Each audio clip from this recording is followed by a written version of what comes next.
Pues nada, chicos, comentaros. El título le he quitado el los nuevos paradigmas de la emoción, porque me parecía muy ostentoso, ¿no? O sea, yo no tengo la verdad absoluta de todos los paradigmas de la emoción. De hecho, gracias a la maestría de investigación que hice, me di cuenta que cada vez que me meto más en el campo, en el terreno de la emoción, menos sé, ¿no? Entonces, pues un poco ir abordando esta parte de qué paradigmas conozco, ¿no? Dentro del mundo de la emoción y por qué no he puesto inteligencia emocional, porque estoy un poco peleado con el término. De hecho, cada vez me peleo más con sesgar a las personas en función de su inteligencia, porque sabemos que somos inteligentes de muchas maneras y me gusta más llamarlo o habilidades socioemocionales o competencias socioemocionales o aprendizaje socioemocional o recursos socioemocionales. Entonces, pues, sería como el título y el subtítulo un poco también va como un enfoque un poco más crítico a la, bueno, como a la visión, pues, un poco postmoderna que hay ahora dentro de la pandemia, que he ido observando mucho conforme ha ido desarrollándose todos estos meses atrás, en relación a que se daba esta necesidad, ¿no? De, encima de que estamos pasándolo mal, encima de que estamos vinculándonos con este ser, ¿no? Que es etéreo, intangible, ¿no? Y que nos está persiguiendo a todos. Encima tenemos que sonreírle, encima tenemos que aprender, encima tenemos que mercantilizar la meditación, encima tenemos que mercantilizar la emoción y tenemos que mostrar al mundo que estamos genial, ¿no? Pues no, la verdad es que no. Como psicólogo, como humano, perdonadme la palabra, he estado bastante jodido también, ¿no? Entonces hay que naturalizar mucho tanto la salud mental como la salud en general. Entonces, bueno, pues empezar abordándolo por ahí y trabajarlo desde la conciencia, ¿no? No desde un paradigma enfocado a solo el New Age, ¿no? De que irnos por la superficie de las cosas, sino entrar a que, bueno, pues dentro de encontrarnos a nosotros mismos ¿no? Y chapotear en el fango emocional, pues nos hemos dado cuenta de bastantes vínculos que pues teníamos que resolver, ¿no? Entonces la pausa ha venido a decirnos muchas cosas que, pues, en cierto modo, pues no estábamos listos, ¿no? Ante esto me gustaría un poco contaros, ¿no? O sea, todo lo que yo planteé la sesión de hoy es totalmente cuestionable. Nadie es experto de nada, ¿no? Aquí yo también aprendo. Y me gustaría que preguntaseis, ¿vale? Voy a abrir el chat aquí. Si puedo por aquí.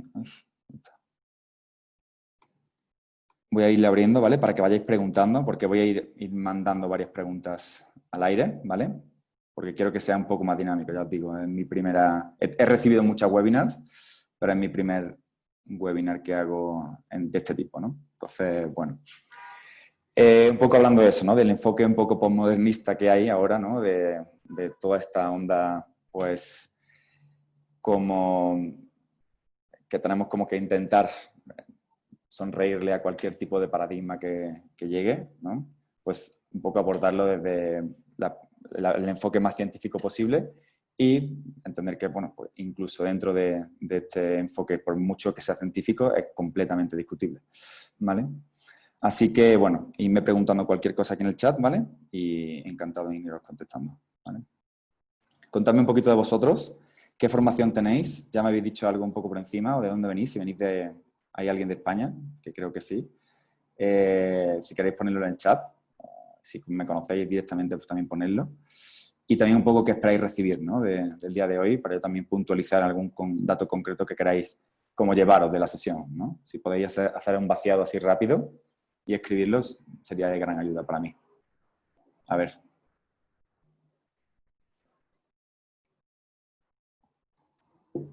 No seáis tímidos y tímidas. ¿Nadie escribe nada?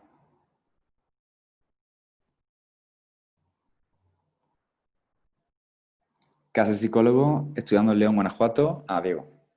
Iría una española por aquí, gran amiga mía. Víctor de la Salle. ¿Qué espera recibir un poco, Víctor? ¿O qué esperáis recibir más o menos? ¿Qué se os ocurre?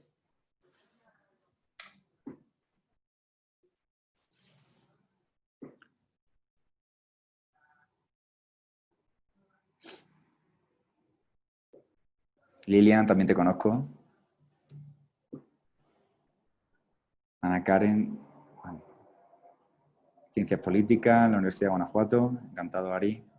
Fer, psicología en la UNIVA. Ya nos conocemos, Ana Tere.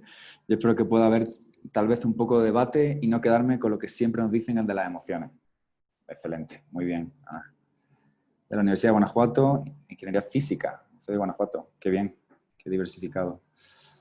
Bueno, pues voy a seguir. A ver, estudiante de psicología, Paola Asalle. Me encantaría poder recibir un poco más de emociones en lo actual para enriquecer mi tesis. Ok, ¿sobre qué es tu tesis, Paola? Espero poder irme con la idea sobre cómo controlar mis emociones en algunas situaciones. Víctor. De nuevo, Alan, recién egresado de Relaciones Industriales de la UG. Ok. Estudiante de maestría de Ciencia del Comportamiento. Hay que deconstruir la peli de Intensamente, viejo. Qué bueno. Yo estudio historia y me interesa mucho el papel de las emociones del historiador en sus investigaciones. No sé si te puedo ayudar mucho. Puedo darle una perspectiva un poco histórica, pero voy a ver si me puedo entrar ahí. Qué bueno. Universidad de Guanajuato, Ciencias Médicas, un saludo. Misael. Misael Núñez, me suena mucho tu nombre. Creo que sí te conozco. Sí, creo que sí te conozco. Sí. Bueno, si queréis como ir vaciando un poquito más, de las respuestas que recibí, de las expectativas que hablar sobre los mitos y falsos pensamientos de las emociones, así como lo que es bueno que deberíamos de saber. Vale, muy bien, René. Pues me encantó esta puntualización. Me interesa el abordaje de los nuevos paradigmas emocionales y dice, no quiero ser un robot sonriente.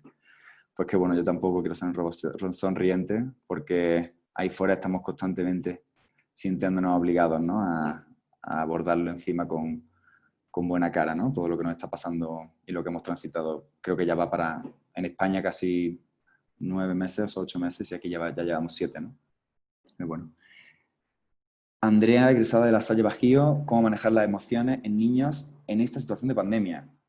En niños concretamente yo no trabajo, ¿vale?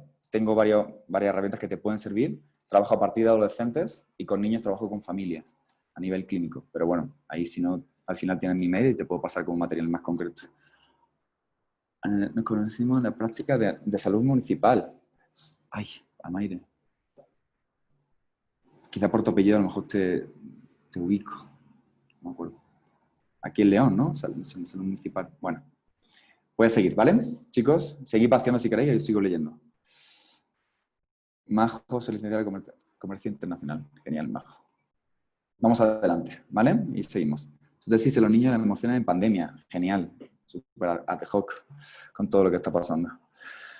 Bueno, ¿qué opináis de esta frase? No vemos las cosas como son, sino como somos. Empezamos por ahí, ¿no? O sea, obviamente yo me empecé a dedicar al campo de la inteligencia emocional porque soy emocional, ¿no? Porque me dedico prácticamente al ámbito clínico enfocado a las emociones y creo que dentro de este enfoque que plantea Kant desde hace muchísimos años, creo que partimos de que no existe la objetividad, ¿no? Por mucho que seamos científicos dentro del diálogo empírico, ¿no?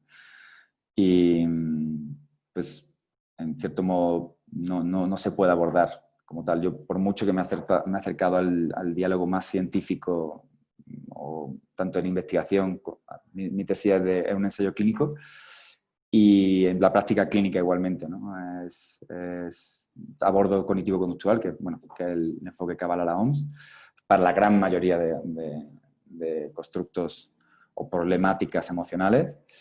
Me he tenido que ir suavizando y integrando enfoques, ¿no? Y herramientas de otras líneas de trabajo, ¿no? Por eso hablo del enfoque integral y todo lo que voy a platicar es de mi experiencia clínica en 5 años y desde mi experiencia como capacitador y como investigador, ¿no? Como docente.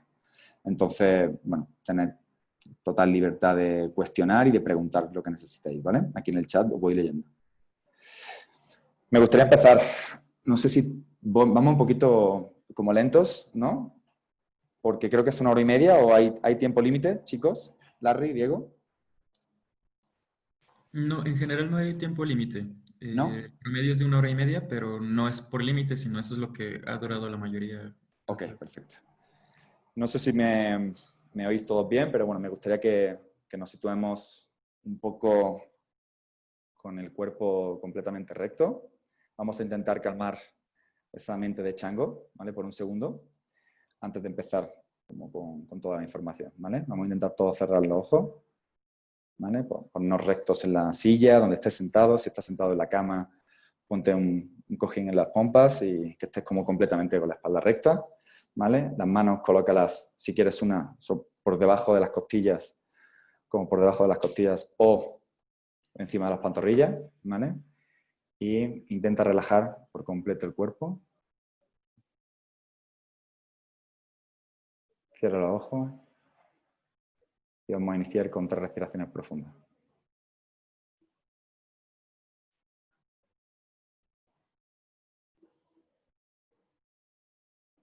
Una.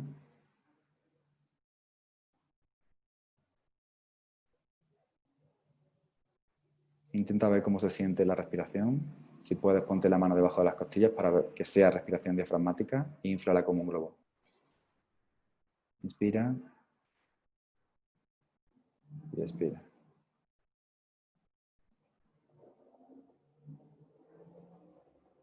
Ahora lentamente vas a dirigir tu atención a tus sentidos. Intenta oír lo que hay a tu alrededor. Si entra algún sonido por el micro, desde mi posición. Concéntrate en este punto.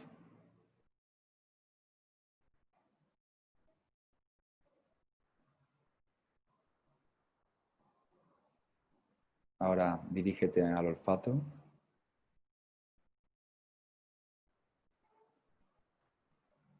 Es uno de los puntos de las sensaciones del respirar.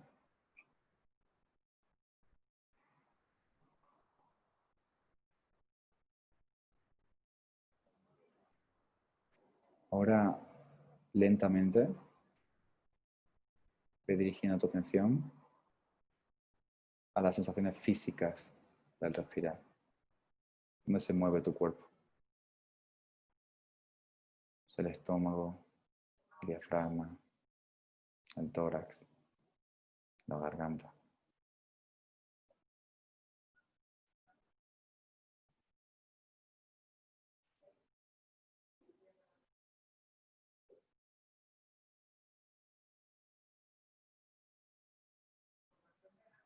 Si vienen pensamientos, obsérvalos y vuelve a dirigir tu atención a alguno de estos puntos.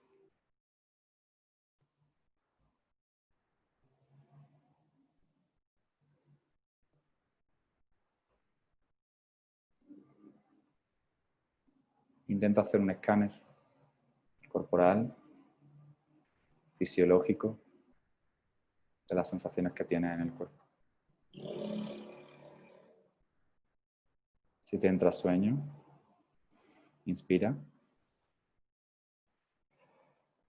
Y si estás muy agitado mentalmente, intenta concentrarte en expirar.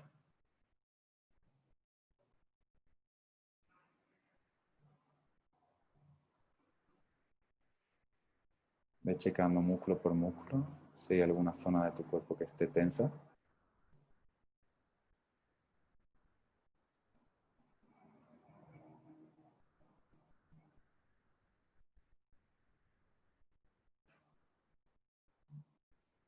Y ahora vas a recordar qué es lo importante para ti de esta sesión y del día de hoy. No tiene por qué ser únicamente de esta sesión. ¿Hacia dónde enfocarías tu intención?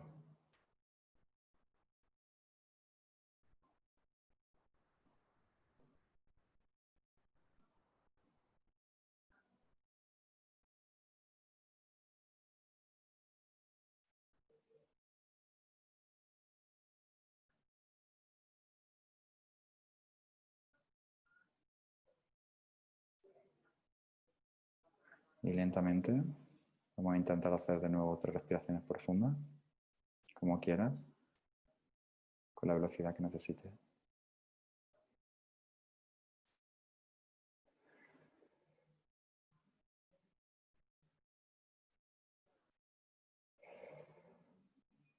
Y con la tercera intenta soltar toda tensión y descansar sobre la emoción que tengas, sobre el cuerpo.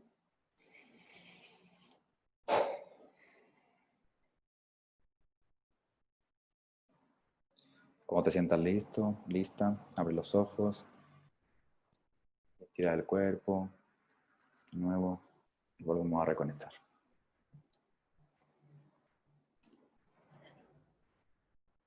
¿Qué tal se sintieron? Cuéntenme aquí por el chat cómo venían, si ha cambiado algo dentro de vosotros. Ahí vacíen un poquito, rápido.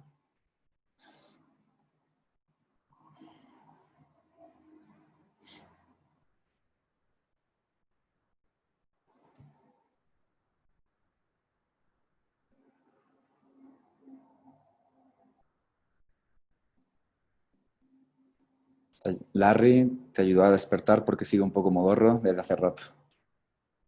Fíjate como normalmente la atención plena, que es lo que hemos hecho, porque no ha sido una meditación larga, ha sido un momento de atención plena, a dirigir tu atención a los sentidos, te ayuda como a focalizar, ¿no? Sobre todo el diálogo con la respiración, en función de si estás muy modorro, inspiras, y si estás demasiado tenso o agitado, concentrarte en la expiración. ¿Vale? Y tú puedes regularla en función de si la quieres hacer interna como, o externa o como tú quieras. A ver, ¿sentiste mucha tensión en las piernas? Fíjate, ¿no? Como dirigimos la atención al cuerpo. Estaba un poco tensa, ahora está más relajada. Sentí como poco a poco la tensión fue disminuyendo y al final sentí que el cuerpo ligero y la mente tranquila. Bien, ya sabes que yo siempre estoy acelerada, Tere. Entonces intenté enfocarme. Seguro que tiene chapeta ahora mismo. Enfocarme en hacer las cosas con más calma y conciencia el día de hoy. Me ayuda a concentrarme aquí abajo, Mon, y dejar los estímulos de fuera a un lado completamente. Me ayuda a relajar los músculos de la cara, ¿verdad? Normalmente se contraen un montón y no nos damos cuenta. Sobre todo a mí me pasa con el entrecejo y la frente. Más relajada y menos ansiosa, María. Marion Hernández, me sentí relajada y menos acelerada. Qué bueno. Pues de esto se trata, ¿no? Empezar a como focalizar y mirad cómo no nos cuesta absolutamente nada. Son sido menos de 3 minutos, ¿no? 4 minutos. Iria, personalmente me cuesta muchísimo frenar la verborrea mental cuando intento meditar o concentrarme. Así pasa, y sobre todo al principio y cuando en este tiempo que hemos tenido tantísimos pensamientos ha sido muy difícil como focalizarnos en un punto y sobre todo en las sensaciones físicas, ¿no? Lo bueno de las sensaciones físicas es que nos van a acompañar hasta el día que nos vayamos, ¿no? Entonces es un entrenamiento lento, paulatino, pero la atención plena realmente es un entrenamiento mental que se puede conseguir sin ningún tipo de problema. ¿Vale? Vale, voy a seguir adelante y os voy leyendo igualmente. ¿Vale? ¿Cómo os habéis sentido? Hay un libro, voy a iros referenciando libros para que los vayáis apuntando.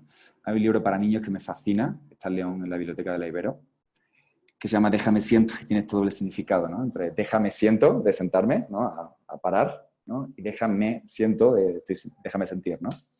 Entonces, ¿dónde tú te sientes hoy en esta escala, ¿no? Como en este eje, sería como, en el eje Y sería como de energía, ¿no? De cómo te sientes a nivel de activación, y en el eje X sería como el sentimiento, si es más agradable, menos agradable, que estáis en un... Yo me sentiría como en un +4, +4,0, más o menos, estoy ahí, borderline, ¿no? Ha sido una semana intensa de trabajo, así que estoy ahí. Esto se llama Mood Meter y lo utilizan en el programa Ruler del Healthy Minds. Ahí, no sé dónde está exactamente, pero lo desarrollan mucho con niños y es muy útil para iniciar, ¿no? Como una sesión de capacitación, de entrenamiento, incluso las clases, ¿no? Hay muchos profesores que tienen como el mapa y es como a los niños le van diciendo como dónde se van sintiendo. De hecho, si lo podemos complejizar un poco más para que lo veáis, fijaros, ¿no? Pudiste detallar tus emociones en este sentido. El bloque amarillo sería como felicidad, inspiración, motivación, alegría, ilusión. La parte un poco más plana, de energética, sería como, pero a la vez agradable, contento, sereno, paz interior, equilibrio. Desagradable y plano energéticamente sería aburrido, soledad, depresión, fatiga, bajón. Y más energético y desagradable sería enfado, rabia, ira, ¿no? De hecho, hay una aplicación que cuesta poquito, que no sé si son 20 pesos, se llama Mood Meter, que son de ellos. ¿No? Por si queréis descargarla, Mood Meter, ¿no? Medidor emocional. Está genial para desarrollar el vocabulario emocional, ¿vale? Y fijaros, ¿no? Todo el vocabulario emocional que hay en este sentido, ¿no? Para que veáis que es bastante complejo partir de emociones primarias, que yo estoy un poco peleado con las emociones primarias, pero se van como congeniando y se van complejizando, ¿no? Y generando emociones más compuestas, ¿no? No sé si habéis escrito algo en el chat, me lo estoy quitando. Fátima, buenos días. Ah, Fátima, ¿qué tal? ¿Cómo estás? Me encanta porque me ayuda a reiniciarme, a recargarme, soltar y fluir siempre. Qué bueno. De eso se trata, ¿no? De poder un poco soltar y soltar el control. El control de la mente. La mente está lista para asociar y para generar asociaciones todo el rato. Sigo adelante. Si tenéis alguna duda de todo esto, preguntadme, ¿eh?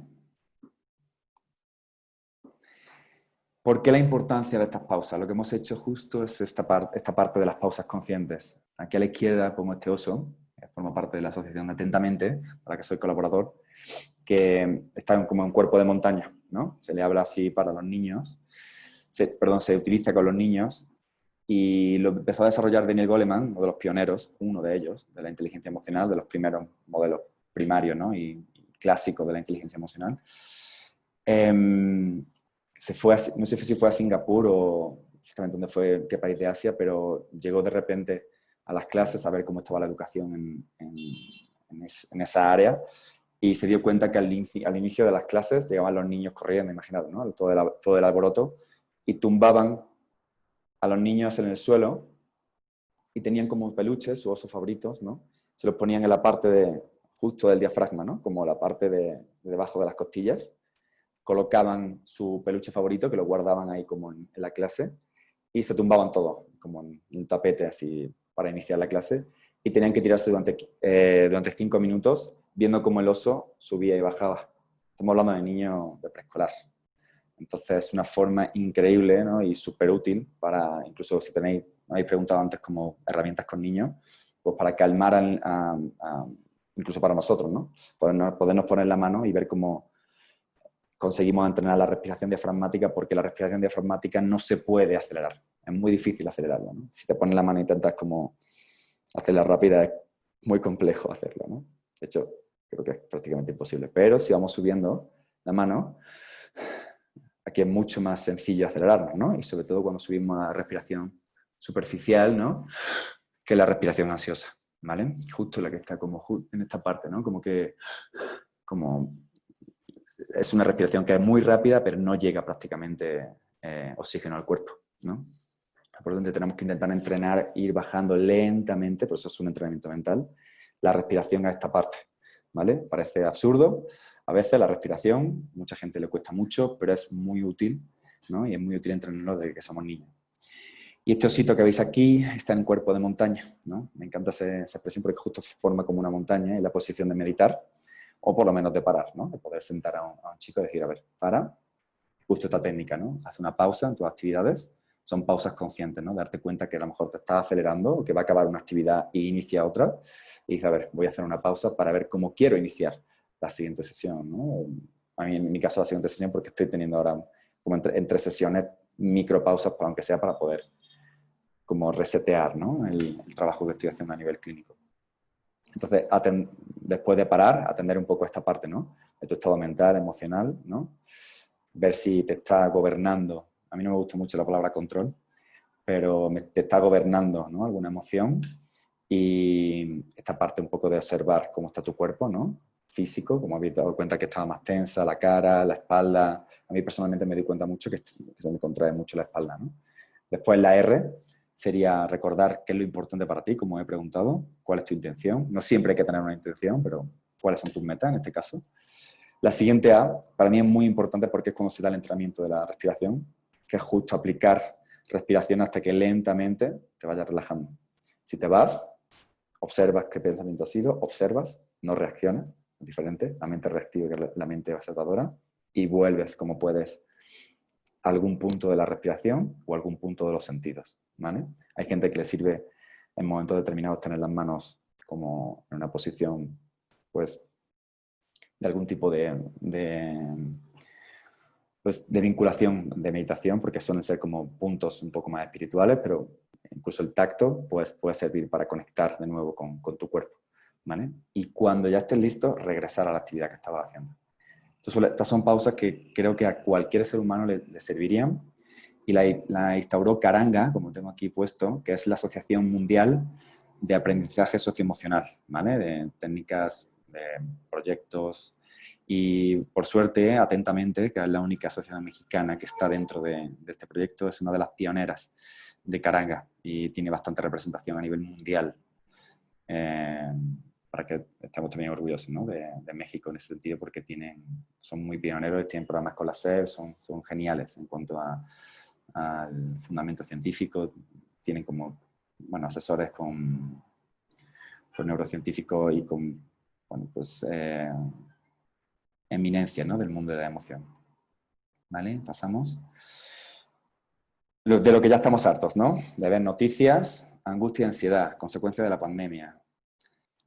Este artículo me encantó. Luego, si queréis, si necesitáis, pues puedo pasar la referencia. Ahora todos somos socialmente torpes. A mí personalmente me ha pasado, ¿no? Que empiezo como a ser tosco a la hora de relacionarme después de todo el tema de la pandemia, ¿no?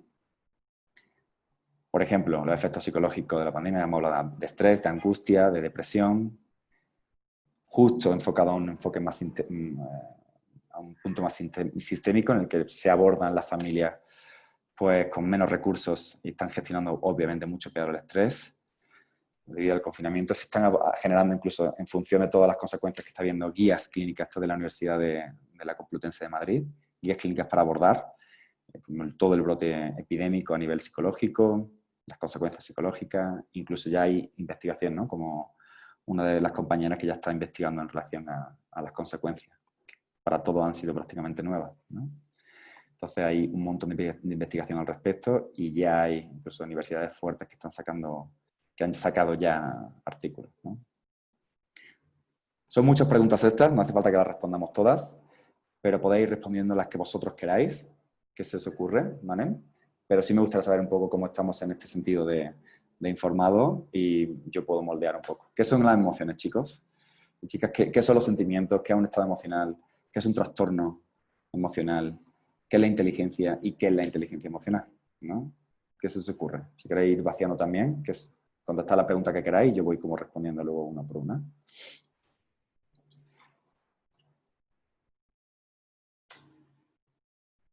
¿Qué se os ocurre? Puede ser una frase así corta, ¿eh? No tiene por qué ser una Biblia.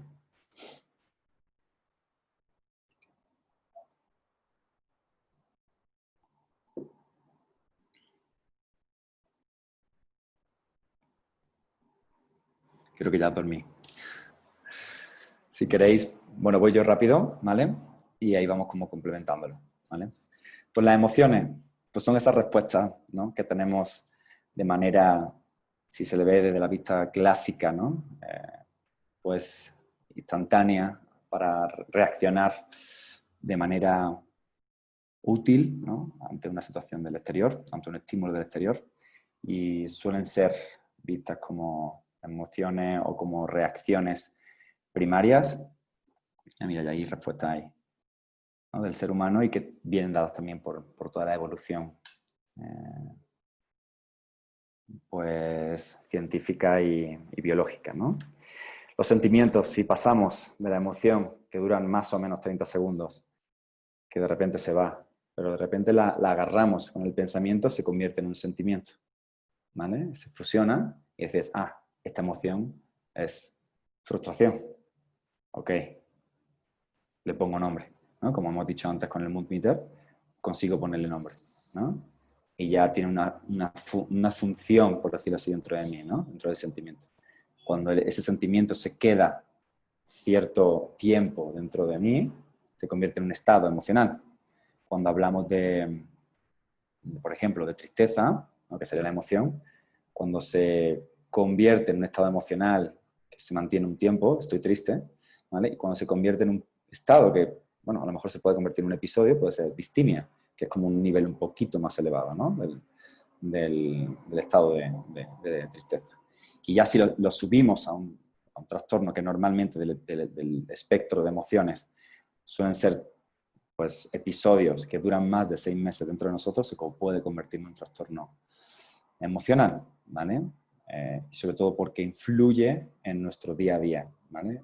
Empieza a interferir en nuestro funcionamiento natural del día, ya sean diferentes áreas, ¿no? Área personal, vocacional, laboral, de pareja, sexual, en cualquier ámbito, ¿vale?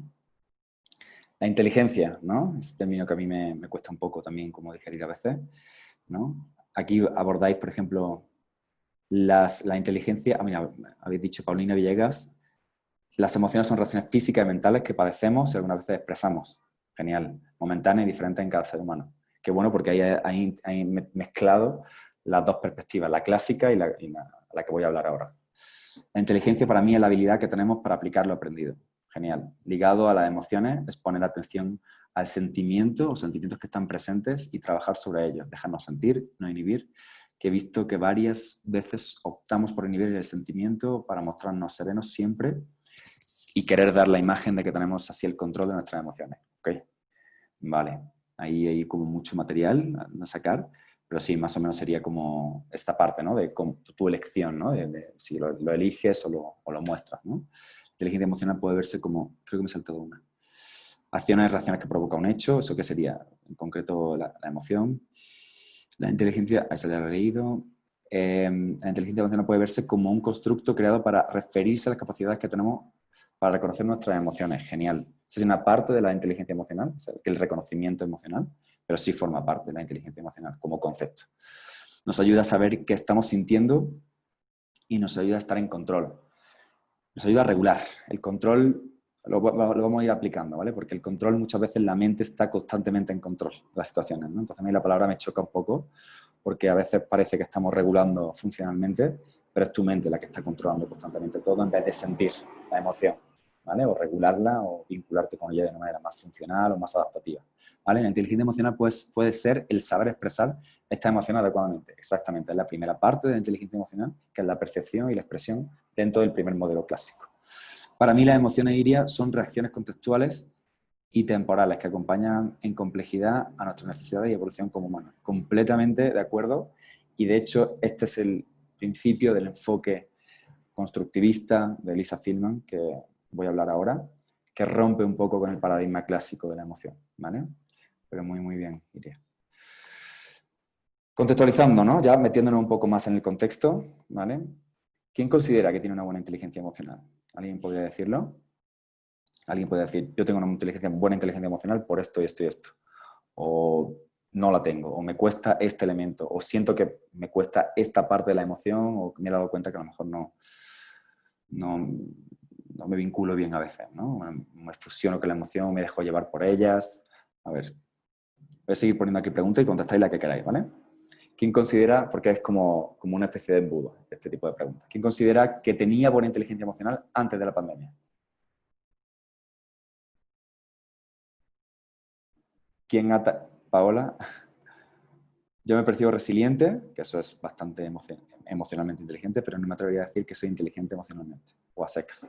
Resiliente es más que suficiente y más sobre todo en la época en la que estamos. Por eso digo contextualizando. El primer paso de saber que se tiene buena inteligencia emocional es reconocimiento de la misma y su origen. Genial, Fernando.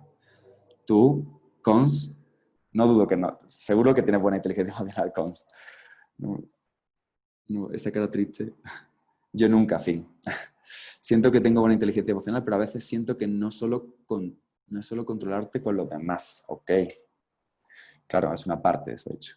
Yo creo que puedo identificar bien mis emociones, pero no sé manejarlas. Genial. De hecho, es la parte, ¿no? Voy a seguir poniendo ahí como preguntas, ¿vale? Y vais contestando lo que queráis. ¿Quién ha tenido problemas para el manejo de sus emociones? ¿Podrían mencionar alguno de los que hayas transitado en este tiempo pasado? O, ya un poquito más profundo, si queréis expresarlo, genial. Mucha gente ha tenido que buscar un psicólogo en estos meses, muchísima, ¿no? Entonces ha sido... La salud mental se empezaba a generar como un poco esta parte de como una prácticamente necesidad primaria. Antes que estaba bastante estigmatizada, ahora se ha normalizado un poco más. ¿Y quién ha cambiado su forma de ser y orientarse, su sentir en los últimos meses? A ver, creo que quizás son preguntas un poquito más concretas, pero a ver, pienso que debo continuar. Yo, yo no tengo mucha inteligencia emocional porque sigue siendo algo que me cuesta trabajo aceptar. Yo creo que aquí está, Mom, pienso que puedo continuar trabajando en ella día a día, con todo lo nuevo que estoy sintiendo. Dijeron los psicólogos, no teníamos trabajo. Justamente. se ha impulsado bastante, ¿no? El área. Creo que a mí me falla aprender a controlar ciertas emociones, pero sí he experimentado un cambio antes y después de la pandemia. Ahora trato de identificar mis emociones y evito afectar a terceros con las mismas. Ana Tere, yo he ido trabajando mucho en mi inteligencia emocional, creo que tengo mucho más que antes, pero también creo que está cañón ser del todo inteligente. Claro, por supuesto que sí. Por eso hay que naturalizarnos, ¿no? En todos los sentidos.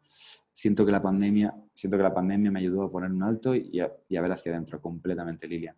Aunque a veces se vuelve complejo porque cada vez uno se da cuenta de que existen más y más emociones distintas, es fácil decir estoy feliz y triste.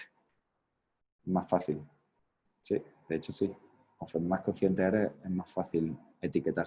Durante el año pasado tuve trabajo con Leti. ¿Está Leti por aquí? Ojalá que sí. Manejar mis ataques de ansiedad.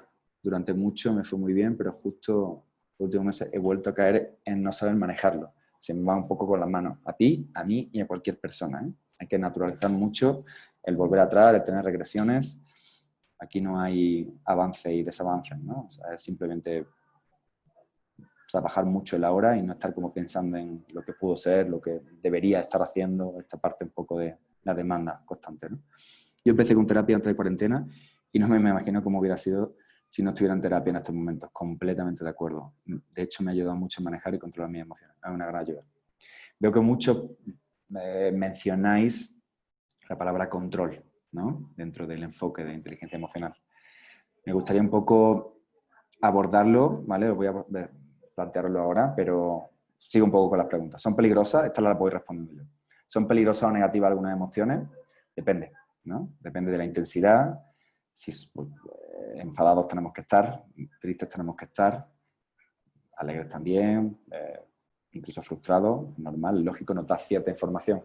El problema es cuando la intensidad es demasiado alta, incluso la efusividad, yo le digo la histeria esta colectiva, ¿no? De la euforia que tenemos, ¿no? Ahora de expresar tantísimo la alegría, ¿no? Por todo lo alto, a veces no es positiva, ¿no? De hecho, hace poco estuve en Michoacán, en una de las costas, y me comentaron que había un pescador que se tiró horas y horas y horas intentando pescar, ¿no? Un pescado, y que justo cuando lo agarró, justo de la efusividad que tuvo, lo agarró y estaba como... y se desestabilizó y se cayó al mar, ¿no? Entonces, bueno, pues incluso la efusividad pierde piso, ¿no? En muchos sentidos.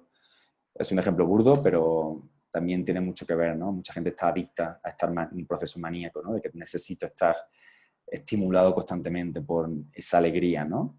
Cuando la alegría nos genera creatividad, nos genera rapidez mental, nos genera agilidad, nos genera muchas consecuencias o productos de la emoción muy positivos, pero en un nivel muy elevado no nos permite pensar, ni analizar, ni ser analíticos, ni ver otras opciones. Nos vuelve muy individualistas, por ejemplo, también, ¿no? Entonces, ahí va como ese engarce, ¿no? De por qué quieren que seamos tan sumamente alegres, ¿no? Pero bueno, esa es una perspectiva un poco más antropológica o filosófica, ¿no? De para qué necesitamos estar todo el rato con este exceso, ¿no? de abordaje de la alegría. ¿Qué tiempo le dedicamos diariamente a tus emociones? A mí me gusta abordarlo con pausa durante el día, concretamente, y por la noche meditar. No siempre, no todos los días medito, pero medito 4 de 7 más o menos a la semana, y de vez en cuando intento como generar intenciones por la mañana, ¿no? Sentarme y justo esta parte de qué intención tengo con el día y empezar a abrirle un poco el ámbito y la apertura, ¿no? a cualquier emoción que no sea tan agradable, ¿vale? ¿Tenemos algún tipo de rutina emocional? Esto sí me gustaría que lo contestaseis, porque sí me parece bastante interesante y que puede servirnos a varios. Yo he contado ya varias. Si tenéis alguna que pueda ser como útil, que la veáis como que os sirva para intercalar entre actividades, para estar más abierto al lenguaje, a poder como facilitar vuestra emoción, sería genial si lo podéis como anotar, ¿vale? ¿Cómo y dónde habéis aprendido a gestionar vuestras emociones? Porque en la escuela es difícil, ¿no? Ahora se empiezan a generar nuevos abordajes del entrenamiento mental, de la inteligencia emocional, del mindfulness, pero es difícil que se aborde con un programa, ¿no? En condiciones. Y sobre todo en familia, pues no toda la familia lo desarrolla, ¿no? Considero que no tengo una buena inteligencia emocional, me cuesta trabajo manejar mis emociones, interiorizar lo que siento y asimilarlo. Últimamente la dinámica me ha llevado a solo seguir, o al menos lo intento, como esta parte autómata, ¿no? De dejarte llevar por el día y de repente ha acabado el día, ¿no? A todos nos ha pasado eso.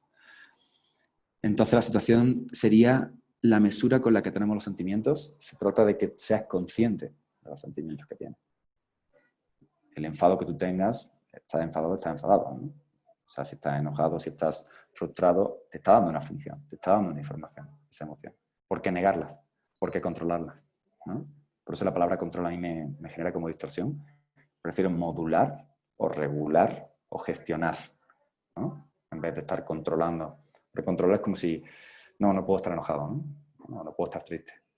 O incluso estando triste me permite ver un poco más alrededor y decir, perdí algo, ¿no? O me falta algo, ¿no? Cuando no ocurre eso, cuando estás en un proceso completamente vinculado a la vorágine del día, ¿no? Al rush. Por eso nos ha costado muchísimo vincularnos con la pausa, ¿no? Porque nos hemos encontrado con emociones que no nos gustaban tanto, ¿no? Paola Gómez, sí, por la mañana medito, practicar yoga me ayuda bastante porque al final hago una recapitulación de él y cómo me siento. Está increíble porque estás trabajando la conciencia plena, la atención plena y el movimiento del cuerpo, la flexibilidad y la espiritualidad. O sea, el yoga es genial. Me gusta hacer introspección escribiendo todo lo que llevo atorado en la cabeza. Eso es genial. De hecho, es una muy buena rutina emocional.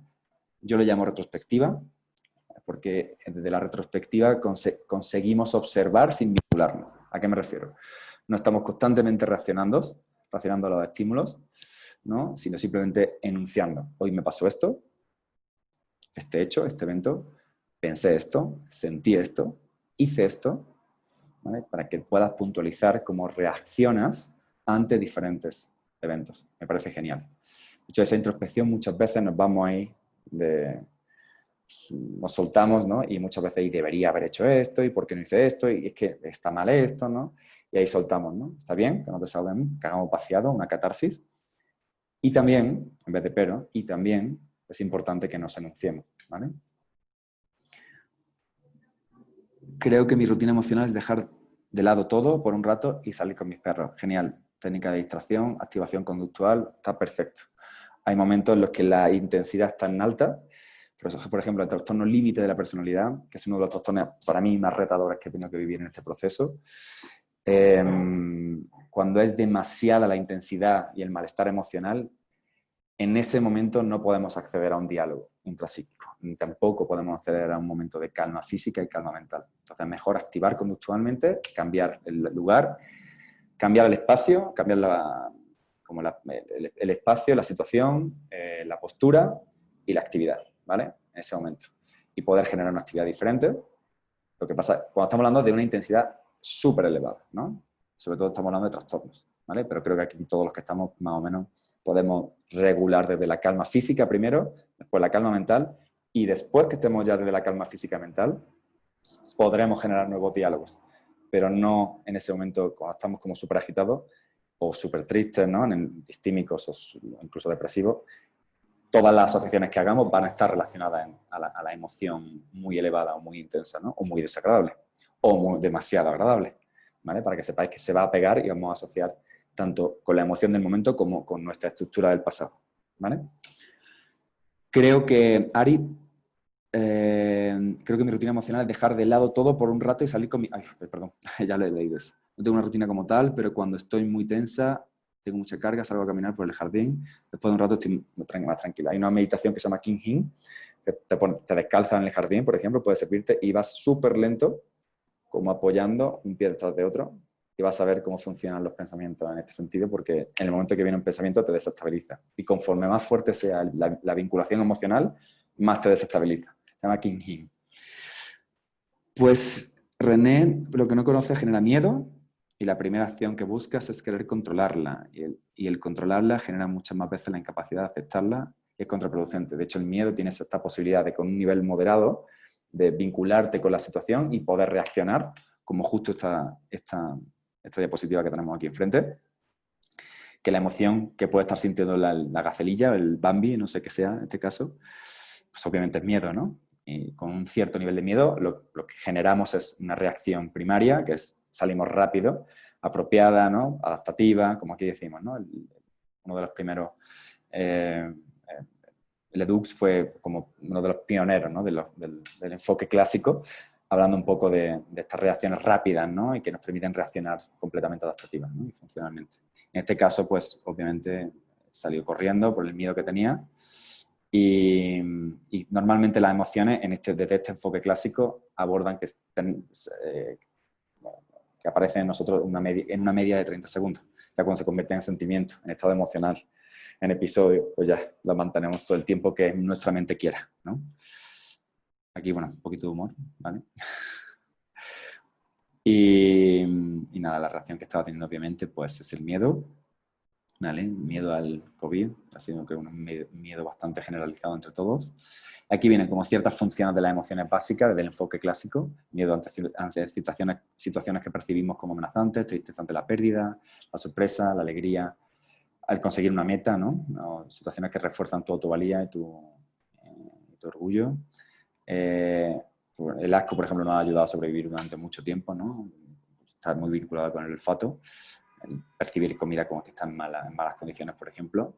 Nos impiden, y la ira, el enojo, ¿no? Cuando nos impide una meta, ¿no? Al ser engañados, heridos, traicionados, y sobre todo vamos a abordarlo mucho el enojo entre el abordaje nuevo que hay, ¿no? En torno a, y que es un poco más humanista, en torno al contacto con nuestros valores, ¿no? En el momento que nos mueven los valores, no hay ni que racionalizarlo, ¿no? Hay algo en lo que no nos está funcionando, escuchar el sentir, más que racionalizarlo, porque la razón te puede dar 1000 vueltas, ¿no? Sobre todo cuando estamos en relaciones de pareja. Escuchar mucho que hay algo que no nos está funcionando y para eso necesitamos estar conectados con la emoción, ¿vale? Entonces, cuando hay algo que no nos mueve, que nos está tocando los valores, ¿vale? ¿Qué valores? Nuestros aspectos importantes que consideramos que es representativo de nosotros. René, vale, ya. Vale. Ya nos metemos un poquito en paradigmas un poco más actuales, ¿vale? Como hablaba antes de Lisa Feldman. Aquí está este libro, que lo recomiendo, es uno de los manuales que os recomiendo fervientemente. Son la guía secreta del cerebro y aborda la emoción y desde un enfoque muy científico y desde una perspectiva más constructivista, ¿no? Ella plantea que las emociones no son ni naturales ni universales, ¿no? Y varían en función de una cultura y otra, ¿vale? Y no son provocadas ¿no? por la evolución histórica, sino las creamos nosotros en función de nuestras propiedades físicas del cuerpo, ¿no? Cómo nos vinculamos con lo que está ocurriendo. Un cerebro muy flexible y muy adaptativo, ¿no? Neuroplástico, que ahora voy a poner un vídeo sobre este punto, y cuyas conexiones reflejan este entorno en el que se desarrolla tanto la cultura como tu educación.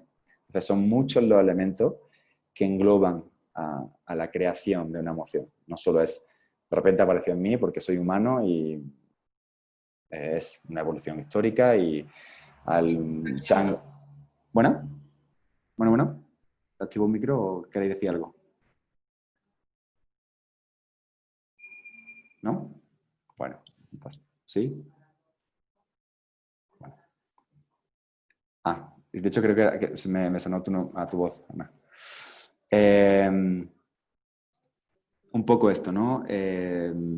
Ahorita voy a poner un vídeo sobre este punto, ¿no? En el que no solo pues, empezamos a abordar el enfoque emocional desde una sola vía, ¿no? Un enfoque tan analítico, sino empezamos a abordarlo como un enfoque más constructivista, más sistémico, ¿no? Un enfoque más en círculos más que una causa-efecto, ¿no? Con lo que decíamos, ¿no? Un poco del miedo, me sudan las manos y es porque quiero huir, sí. Puede ser una reacción histórica, pero en otra cultura puede significar completamente otra cosa diferente, ¿no? Por su crecimiento, por su, como voy a decir ahora, las mochilas emocionales, tus esquemas del pasado, tú cómo te vinculas con esas asociaciones de tu familia, ¿no? Entonces, tiene mucho que ver con esta parte, ¿no? Con tus percepciones genuinas de tu persona, de tu construcción con tu experiencia vital y con esas predicciones que están asociadas a la sociedad. Os pongo un ejemplo. Una consulta de un médico, ¿vale? En el que de repente llega una persona con una opresión en el pecho y que le cuesta respirar, ¿no? ¿Qué síntomas pueden indicar este tipo de casuísticas? ¿Qué podría ser si la persona es mujer o si la persona es hombre? ¿Qué queréis que le diga al médico? Esto es un abordaje socializado, ¿no? Por decirlo así, ¿no? Una perspectiva un poco más social. ¿Qué pasaría? ¿Qué le diría el médico si la persona es mujer o si la persona es hombre, por ejemplo? Son síntomas que aparentemente parecen emocionales, ¿no? A ver, ¿alguien quiere responder? Incluso si queréis platicar, o sea, activar el micro, encantado en escucharos.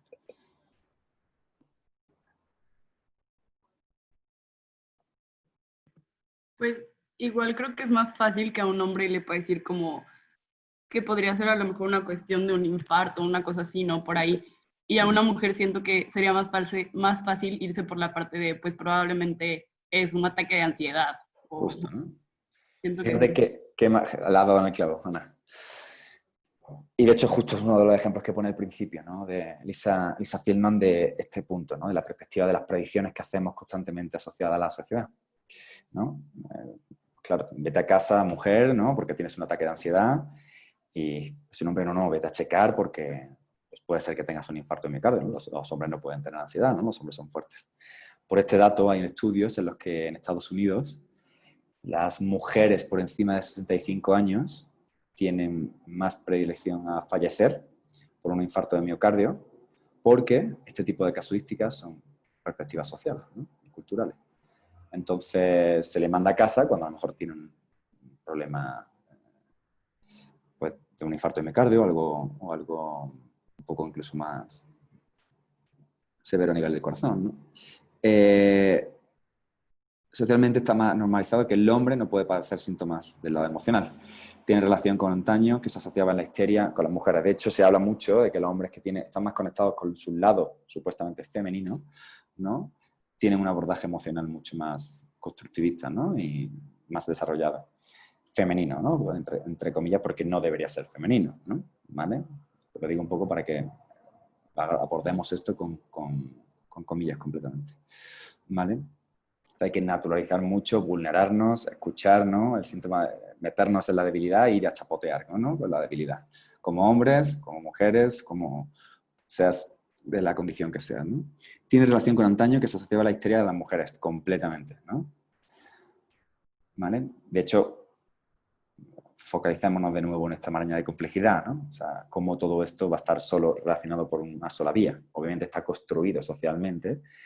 Desde mi perspectiva, desde la perspectiva de Lisa Feldman también, tiene un abordaje mucho más eh, pues, enfocado a más elementos que sea solo, ¿no? Como algo desarrollado de emociones básicas, ¿no? Únicamente. Ante eso recomiendo este libro, El Emocionado, también para niños, pero también para adultos. Es hermoso, ¿vale? Comprarlo porque es más de la psicología en general y es precioso. Supongo que ya algunos lo tendréis. Un poco rápido me voy, ¿no? Para que también abordemos desde la perspectiva de la educación. Cualquier programa que esté desarrollado en educación y que lo vendan como un programa de educación en competencias socioemocionales, de recursos socioemocionales, pues se llama CASEL, es Center, no me acuerdo exactamente, pero bueno, CEL es como Socio-Emotional Learning y es de la Universidad de Yale, ¿vale? Entonces, hay diferentes neurocientíficos que están trabajando con él constantemente, como engrosando los programas que hay, pero más o menos tienen este tipo de abordaje. Si os fijáis, casi todo está en círculos, ¿no? Y tienen que tener este tipo como de engranaje. Y dentro de CASEL, CASEL te aprueba el proyecto, ¿no? Entonces puedes llevarte como ese sello de CASEL si el proyecto pues tiene como diferentes lineamientos que competan al aprendizaje directamente socioemocional, ¿vale? Así que dudad mucho si os venden un programa de aprendizaje socioemocional. Vamos eliminando el término de inteligencia emocional, ¿vale? O de competencias socioemocionales, ¿vale? Para que lo intentéis ver y qué relación tiene con CASEL, ¿vale? Preguntadoslo. Igualmente, la educación socioemocional tiene estos puntos, ¿no? La parte como moradita está relacionada con el individuo, la parte como más azulita está relacionada con la sociedad, ¿vale? Obviamente, como hemos dicho, ¿no? Yo he adaptado este enfoque un poco más a la terapia. Desde la maestría empecé como a desarrollar como un enfoque terapéutico de la inteligencia emocional, ¿no? Dentro de terapia, y abordo el autoconocimiento, la autorregulación, la empatía, la colaboración. La meto un poco dentro de la autoaceptación, y la autonomía la meto dentro de autoeficacia, ¿vale? Pero ahorita lo veremos. Y bueno, hay varias guías, ¿no? Para que, como he dicho, se pueda ir introduciendo en educación. en concreto en México está atentamente como organización pionera y trabaja mucho primero, ¿no? De perspectiva sistémica del individuo, después cómo la abordan la bondad y las buenas relaciones con tu entorno y después hacia dónde te diriges, ¿no? Qué sentido de vida tienes y tener una toma responsable de decisiones en función de un bienestar común o la sociedad. Hay una aplicación que os la recomiendo, es gratuita, se llama Atentamente, está en tanto Google Play como en iPhone y es genial para el entrenamiento mental y puedes elegir tanto el programa guiado, son 15 sesiones, como en meditaciones enfocadas concretamente a algún tema concreto, ¿no? Que queráis abordar, ¿vale? No son muy largas, son máximo 15-20 minutos, ¿vale? Para que podáis ir como... Y de hecho el programa guiado es como empieza por 3 o por 4, ¿no? Lentamente va entrenando y tú puedes incluso seleccionar cuál te guste ponerlo, ¿vale? Para que os la descarguéis. ¿Por qué abordo el bienestar emocional como algo principal? Hay un estudio en el que se empezó a abordar muchísimo el tema del bienestar emocional en los 90 cuando apareció el término de inteligencia emocional y se observó que los chicos estos del test de la golosina, del Marshmallow Test, le ponían como una golosina en la 16, iban de la habitación a niños que decían, si tú te comes, si te esperas a comerte la golosina, ¿no? en 15 minutos te doy 2, ¿no? Había niños que obviamente se la comían al instante, ¿no? No sé si lo habéis visto, seguramente lo habéis visto, ¿no? La rodeaban por dentro, ¿no? Y la dejaban así, ¿no? Se la comían, en fin. Con estos niños los siguieron en un estudio longitudinal y los que tenían un manejo mejor de sus emociones en ese momento, ¿no? Lo hicieron como un estudio longitudinal, se dieron cuenta que en el futuro tenían mucho mejor sentido de vida, sentido de dirección, éxito profesional, ¿no? Y un poco mejores habilidades socioemocionales, ¿no? Incluso hay una historia de un hombre en China que construyó así un edificio enorme, increíble, ¿no? Súper ostentoso, ¿no? A nivel de este bienestar como material, ¿no? De los recursos como materialistas, ¿no? Lo construyó y cuando terminó se aventó en la última planta. O sea que imaginaros como la importancia que tiene realmente estar en bienestar emocional y que va ganando cada vez más terreno, ¿no? en el abordaje de nuestras emociones. ¿Vale? Entonces, bueno, sigo adelante. Aquí ya entrando un poco más en un modelo integrativo que yo estoy desarrollándolo con estos enfoques, ¿no? Y aquí abajo os pongo los autores en los que me estoy basando, ¿vale? Voy a abordarlo en 4 fases. La primera, el autoconocimiento. Y dentro del autoconocimiento, obviamente, va de la mano el entrenamiento y la atención plena y sostenida. ¿Por qué sostenida? Porque estamos acostumbrados a tener la atención dividida en 1000 cosas, y más la generación que va llegando ahora, ¿no? Todos los adolescentes que están con un multitasking exagerado y no les permiten como... No se permiten a ellos mismos, ¿no? Como no estar estimulados, ¿no? Constantemente están haciendo cosas y tienen que tener incluso sonido del video o... No, incluso pues, no pueden dejar una actividad entre otras, no generan ni micropausas, ¿no? entre diferentes actividades y la consecuencia que tiene eso es que obviamente estamos constantemente consumiendo estímulos del exterior y no dejamos que Luis caiga, ¿no? sobre mí mismo y diga qué está pasando en mi vida, ¿no? ¿Qué está ocurriendo? ¿No? Por eso hay que enaltecer un poco más el aburrimiento, ¿no? Y construir encima de él y escucharlo, ¿no? Porque justo ahí cuando aparece nuestra persona, cuando aparece nuestra idiosincrasia y aparece pues, nuestra alteridad, que se llama, ¿no? Lo voy a enfocar al final de la charla, ¿vale? Entonces justo esta parte, ¿no? Lo que nos está generando que la diferencia entre estar todo el rato con un piloto automático, ¿no? De que me levanto por la mañana y de repente ya es de noche, ¿qué pasó, no? Tuve como un rush todo el rato constante a decir, a ver, ¿qué pasó? ¿Cómo me sentí? El volver a enaltecer un poco pues, la contemplación, ¿no? El estar simplemente contemplando, observando, en torno, ¿no? Estar ahí, ¿no? Entonces, para eso es necesario abordar el autoconocimiento, porque es en ese momento cuando llega la persona, ¿no? A decirte, aquí estoy, ¿no? Entonces, para eso también lo que hemos hecho al principio, calma física con el parar, la herramienta de parar, calma mental, que es como en el momento que me voy, vuelvo a concentrarme en la respiración, me voy y otra vez. Por eso se llama mente de chango. que es Monkey Mind, ¿no? Mingyur Rinpoche es uno de los asesores de Atentamente también. Y Daniel Goleman lo aborda mucho el tema del entrenamiento de la atención en focus, ¿vale? En ese libro, si lo queréis también comprar, es genial. Y una vez que tenemos como la calma física, la calma mental, entonces podremos dialogar con nosotros de manera un poco más ecuánime, ¿no? Y más integrativa, ¿no? Quiero poneros un segundito video. Chicos, no sé si se vaya a escuchar, ¿vale? Dejadme ver si... A ver. New share. Aquí. Vale. ¿Veis la pantalla? ¿Escucháis? Sí se ve, ahorita vemos si se escucha. Vale. Ahí. Aquí viene Mingyur a decirnos, a ver si se escucha. Meditate. ¿Escucháis? ¿Se escucha? ¿Sí? Even 3 seconds, 2 seconds, while you're walking, while you're having coffee and tea, while you're having a meeting, so you can meditate. Many people has a little bit misunderstanding about it. They think meditation meaning think of nothing, concentrate. So push too much. So we cannot block thought and emotion. In fact, we need thought. So whether you listen to your monkey mind or not, that's the issue. What I call monkey mind, mine is chatting, pala, pala, pala, yada, yada. So monkey mind is giving you opinion. So whether you listen to opinion or not, it's up to you, right? So through meditation, what we do is we have to make friends with the monkey.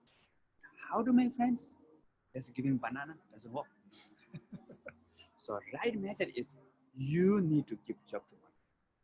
How to give job monkey mind? So the simple meditation technique is be aware of the breath. So you ask monkey mind, hello, what's breath? So monkey mind says, yeah, good idea. And be aware of breath. Breathing in, breathing out, breathing in. There's a lot of thought comes at the background. Don't care, no problem. As long as you're not forget your breath, anything's okay. No need too much concentration.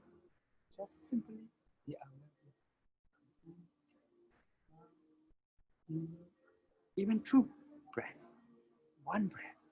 So therefore, we can meditate everywhere, anytime.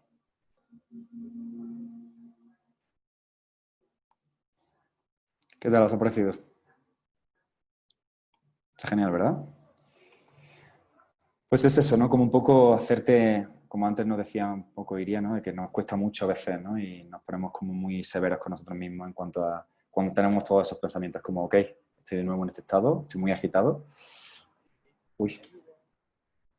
A ver, un segundito que se activó el audio. De nuevo. Ya. Bueno, pues ahí seguimos, ¿vale? Voy a activar de nuevo el chat por si queréis escribir algo. Vale. Entonces, justo en esto, ¿no? Dentro del autoconocimiento estamos presenciando, atentos. ¿Por qué digo presenciando? ¿No? Porque el término del presente está demasiado como cebado y me gusta más el término presencia, ¿no? Estar en presencia. ¿Y qué significa estar en presencia?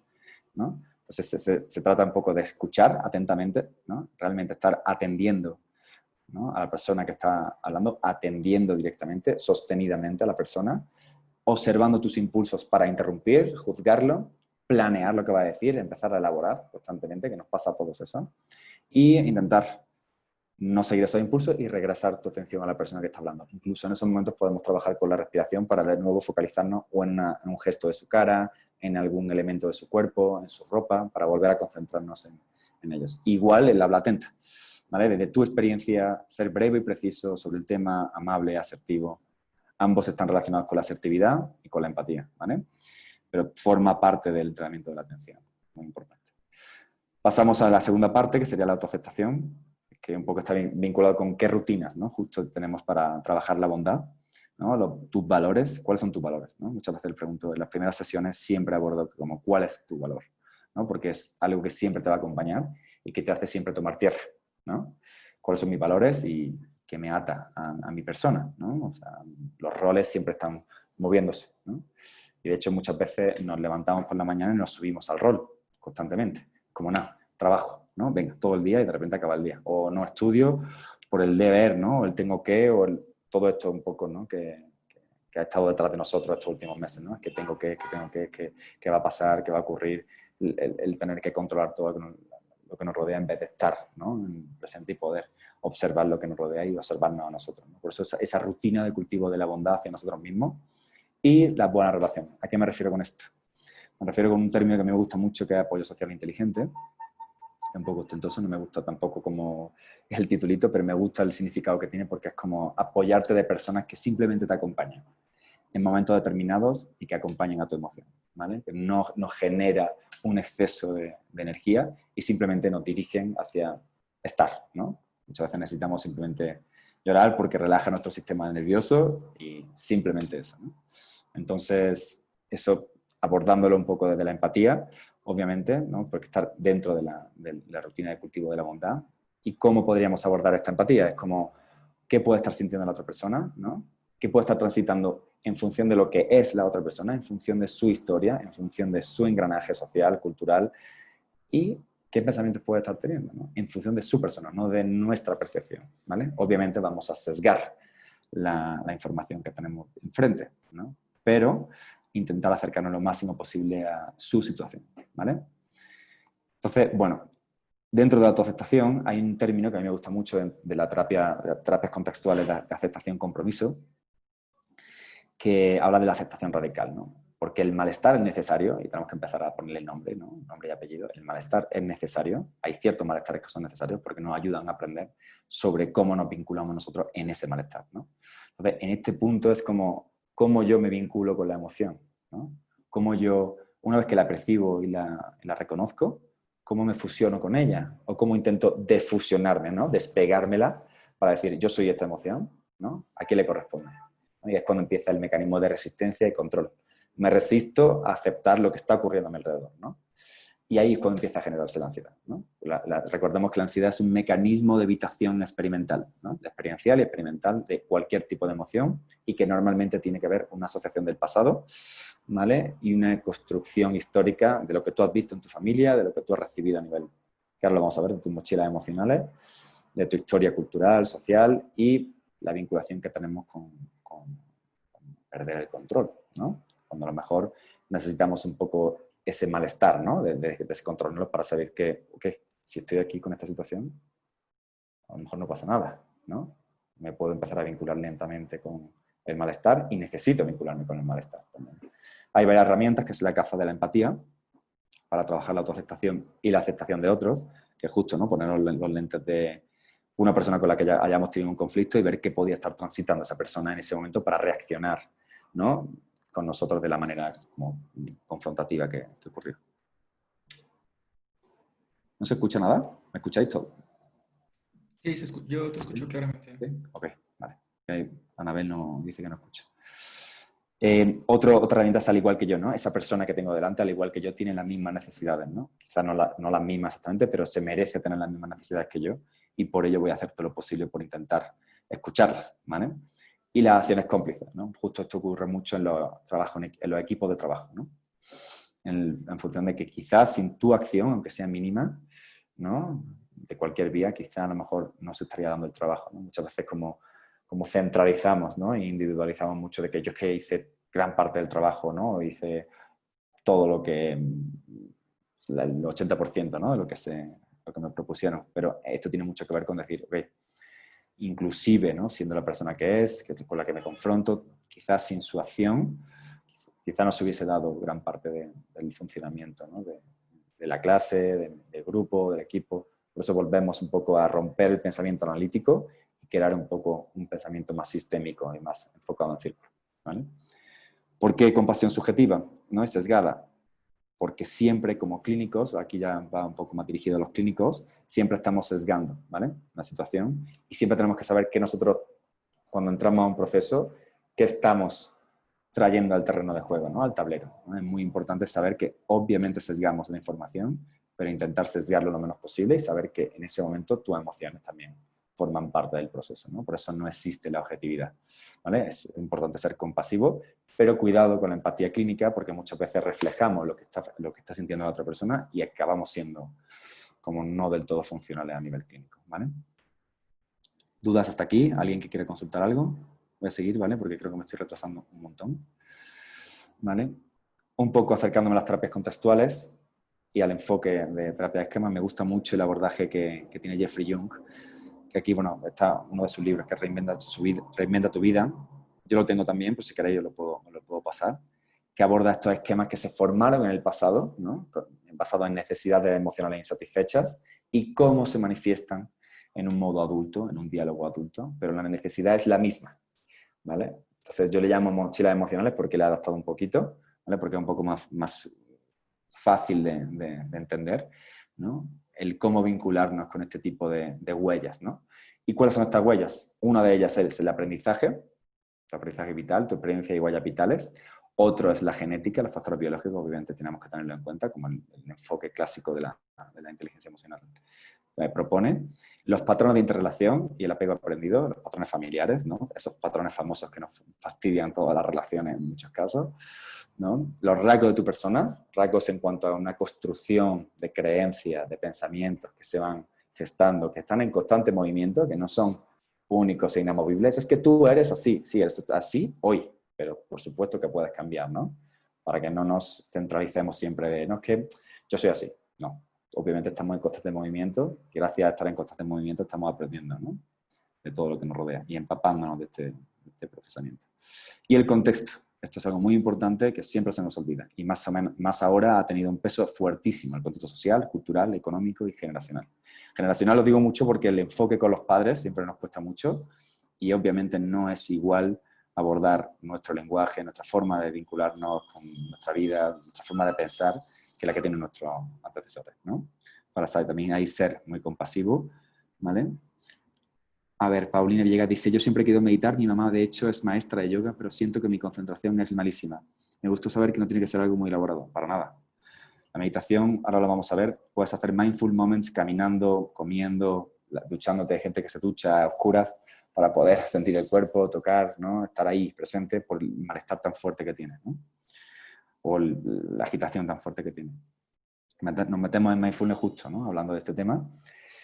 ¿Qué diálogos tiene que plantea el mindfulness así a grandes rasgos, ¿no? Mindfulness, el nombre de mindfulness es conciencia plena, ¿vale? Y es un término que viene un poco de Shavasana, que es un término de meditación de hace mucho tiempo, pero se ha occidentalizado, ¿vale? Para abordarlo a nivel científico hay muchísimo trabajo de mindfulness ahora. El pionero es Richard Davidson junto con Joe Kabat-Zinn. Y Richie pues, lo ha hecho increíble porque lo ha creado un programa que se llama Mindfulness Based Stress Reduction Program y lo trabaja con ex convictos de guerra y está generando muy buenos resultados en Estados Unidos. Entonces, bueno, el diálogo que intenta plantear el mindfulness, el poder observar, el prestar atención de forma intencionada, consciente, al cambio y movimiento emocional, cognitivo, ¿vale? Energético, todo lo que está ocurriendo a tu alrededor, tu realidad, tal y como es y tal y como está.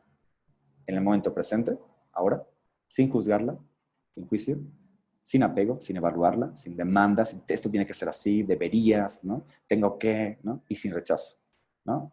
Abro los brazos y que venga, ¿no? Aquí estoy, de nuevo, otra vez, pensando en esto. De nuevo estoy pensando en Margarita, ¿no? De nuevo, otra vez, fíjate lo que me hizo, ¿no?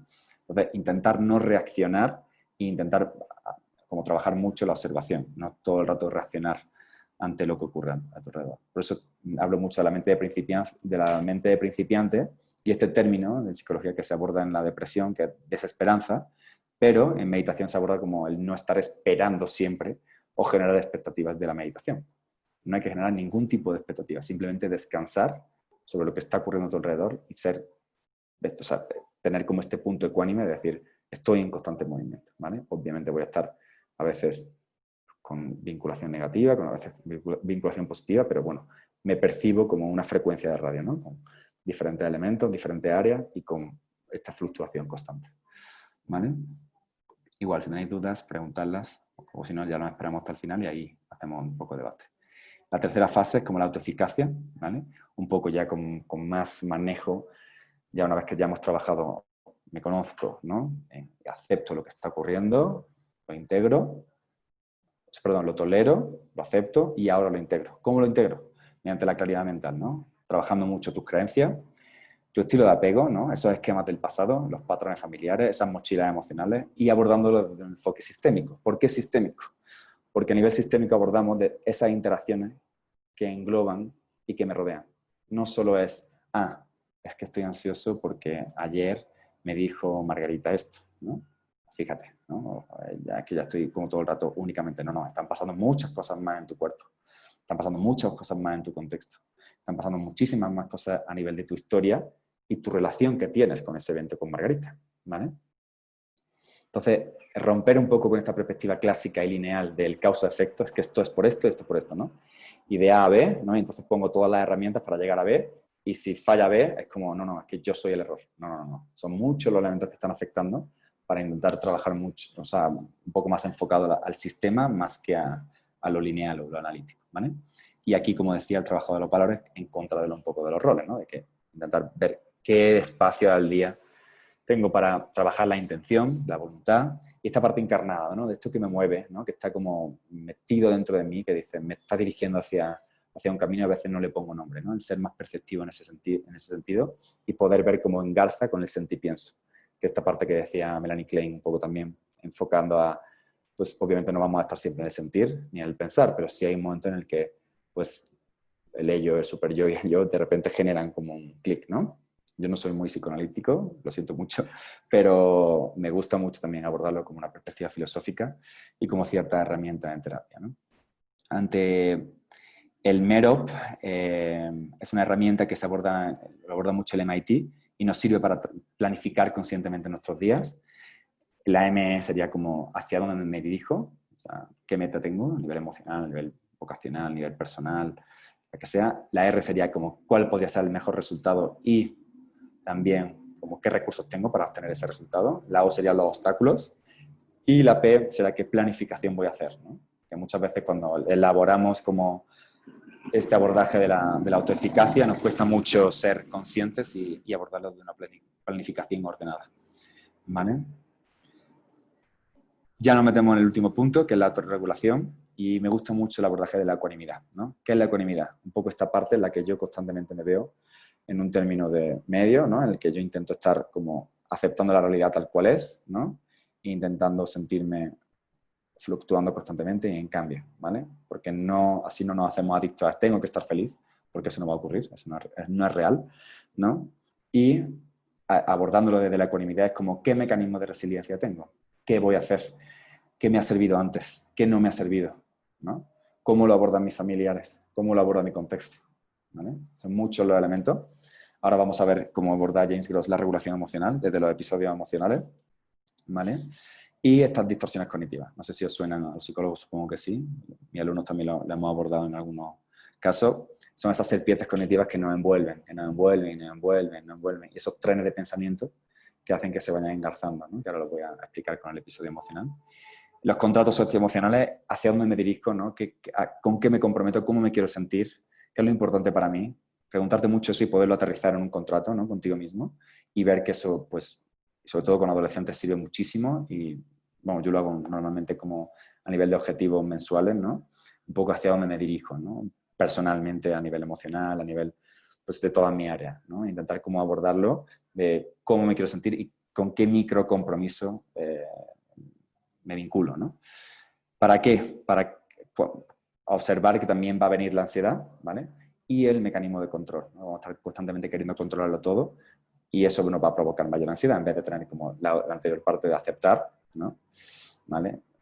Normalmente tendemos a escapar, ¿no? Irnos por otro lado, ¿no? Huir, ¿no? Confrontar de manera a lo mejor con una intensidad muy alta o ver de qué manera puedo evitar, ¿no? Normalmente nos pasa mucho eso en la vinculación con la ansiedad. Como decía, dentro del episodio emocional, Paul Ekman y James Gross lo evalúan prácticamente igual. Sería como un poco cognitivo-conductual este enfoque, ¿vale? ¿Qué ocurre, por ejemplo, antes de un episodio emocional, ¿no? ¿Cómo me estaba sintiendo? ¿Qué estaba transitando? ¿Qué estaba pasando durante el día? ¿Qué emoción había? ¿Qué había comido? ¿Había descansado bien? ¿Qué había pasado como en el último mes? ¿Cómo me estaba sintiendo también como la vinculación social? cómo está mi familia conmigo, cómo está mi pareja, todo eso está ocurriendo antes de que ocurra algo a nivel emocional, ¿no? Hay un disparador, hay un trigger siempre, ¿vale? Que es lo que desencadena, y que ese trigger normalmente está asociado con estas mochilas emocionales que he platicado antes, con esos esquemas del pasado, con esas necesidades insatisfechas que explotan de repente y se provoca, a veces puede ser funcional, en el que tú ves la experiencia, la regula y dices, me estoy sintiendo de esta manera, empieza a regularla, ¿vale? ¿Qué estrategia voy a utilizar? ¿Qué estilo interpersonal voy a hacer? ¿Qué estrategia intrapersonal conmigo mismo? ¿Qué diálogo tengo? ¿Y qué hago? ¿No? Esa es la conducta. Pero hay veces que entramos en periodo refractario, que es este punto en el que no somos accesibles ni por otros ni por nosotros mismos. Entonces, empiezan esta asociación de pensamientos, ¿no? De qué va a pasar, no sé si voy a tener trabajo el año que viene, pero es que no tengo los recursos. Encima, ¿cómo voy a tener trabajo si ahora mismo no están generando ningún tipo de trabajo presencial? No, pero es que soy fisioterapeuta, ¿qué voy a hacer? ¿No? Porque yo trabajo físicamente, ¿no? Necesito estar ahí in situ, ¿no? Y encima no hay ningún proyecto, mi proyecto de vida se está yendo no soy nada, de verdad creo que no tiene sentido en mi vida, hasta ese nivel puedo llegar, ¿no? Se van añadiendo vagones a ese tren de pensamientos, ¿vale? A ese tren de asociaciones, a esas serpientes emocionales. Esas distorsiones cognitivas hay de muchos tipos. En este caso, pueden ser como demandas al ambiente, debería estar haciendo esto, tengo que hacer esto, ¿por qué las cosas no son así? Los pensamientos catastróficos, ¿no? Los todos o nada, las generalizaciones, es que los hombres son así, las mujeres son asados, ¿no? Es que el fulanito es así porque yo lo vi haciendo una cosa, ¿no? Ya generalizamos. Son muchos los elementos que intervienen en las distorsiones cognitivas y os recomiendo que echéis un ojo porque, para que observéis este tipo de vinculaciones que tenemos a nivel emocional, ¿vale? Sobre todo esta parte, ¿no? El periodo refractario nos hace reaccionar en vez de responder conscientemente, ¿vale?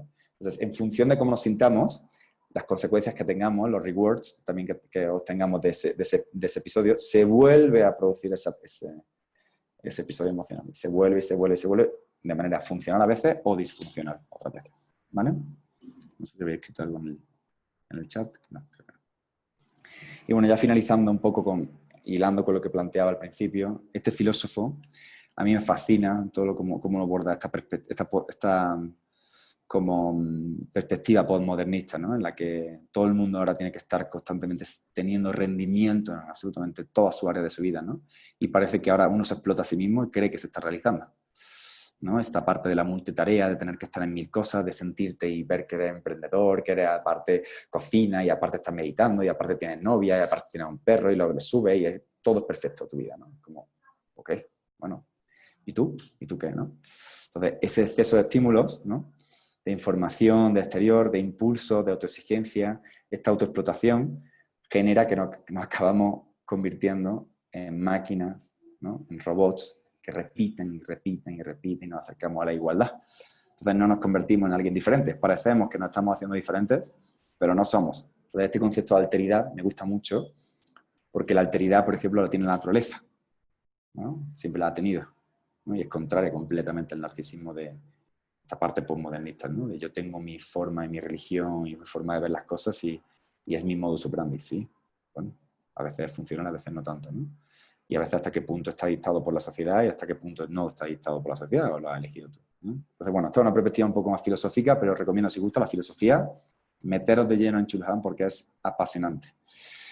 Un poco esta parte, ¿no? El saber frente a la información o la comunicación es un proceso lento y largo, ¿no? Y maduro. Esta parte que él decía también de que todo pensamiento idiosincrático parte de la pausa, del silencio, de la inmovilidad, de la parálisis, ¿no? Un poco, fijaros, ¿no? Cómo va aumentándolo hasta la parálisis, ¿vale? Y esto es como una perspectiva súper contraria a toda esta parte New Age que hay ahora y otra también contraria a toda la parte, ¿no? Estructurada de la terapia, que es Jaco Sekula, que habla un poco de este diálogo abierto en el que intervengan diferentes elementos, ¿no? De manera circular, diferentes profesionales, familiares, otro tipo de personas que rodeen a la persona, que rodeen al consultante, ya dentro del ámbito clínico, y propone, ¿no? Desmedicalizar mucho a la persona y sacar a la persona de la psiquiatría, ¿no? Del hospital y empezar a naturalizarla, ¿no? Él ha conseguido que pacientes con psicosis, un término psicoanalítico, pero esquizofrénicos, ¿no? Un término un poco más actual, reduzcan prácticamente al 20% sus ataques y algunos incluso sean nulos, integrándolo en la sociedad, ¿no? Incluso personas que siguen teniendo como características de este problema tan severo de personalidad, incluso puedan ser funcionales para su funcionamiento concreto de la sociedad, ¿no? Entonces, bueno, él vino hace poco aquí, bueno, hace unos años a México y un poco, bueno, pues planteaba, ¿no? ¿Y qué se puede hacer en México, ¿no? Entonces, esa pregunta ya os la pongo a vosotros y ver cómo se podría instaurar, ¿no? Este tipo de enfoque de diálogo abierto que lo impulsa él. Os planteo que le echéis un ojo también a él y ver qué tal os supone. A mí me encanta también cómo lo aborda. Y bueno, pues ya finalizando, ¿vale? Lisa Feldman habla un poco de esta parte, ¿no? De romper con los paradigmas clásicos y habla de deleitarse en lo desconocido. Es algo mucho más simple que un capricho científico. Es parte del espíritu aventurero que nos hace humanos. Como cita, también Hermann Hesse, uno de mis autores favoritos, habla de que he dejado de hacerle preguntas a las estrellas, esta perspectiva New Age, y a los libros, a esta perspectiva tan científica, no sería como la perspectiva postmodernista y la perspectiva modernista, ¿no?, del siglo XX, y he empezado a escuchar las enseñanzas que susurran mi sangre, que es esta parte de la conciencia, ¿no?, de tu respuesta, ¿vale?, tu persona. Y esta es una de las frases que más me gustan de Kafka. Dice, no desesperes, sobre todo enfocado a la ansiedad, ¿no? No desesperes ni siquiera por el hecho de que no desesperas. Cuando todo parece terminado, surgen nuevas fuerzas. Esto significa que vives, ¿vale? Y una última más, a nivel un poco como con las distorsiones cognitivas, ¿no? El deber ser, el tengo que, la autoexigencia, esta vinculación, habla de la utopía está en el horizonte. Camino 2 pasos, ella se aleja 2 pasos. Y el horizonte se corre 10 más allá. Entonces, ¿para qué sirve la utopía? Sirve para eso, para caminar. ¿Vale? Así que nada, muchísimas gracias y abro lista ahí de preguntas, ¿vale? Para que ya activéis los micros si a quien le apetezca y que me pregunte algo concretamente sobre lo que vamos a abordar el día de hoy. Muchísimas gracias, chicos.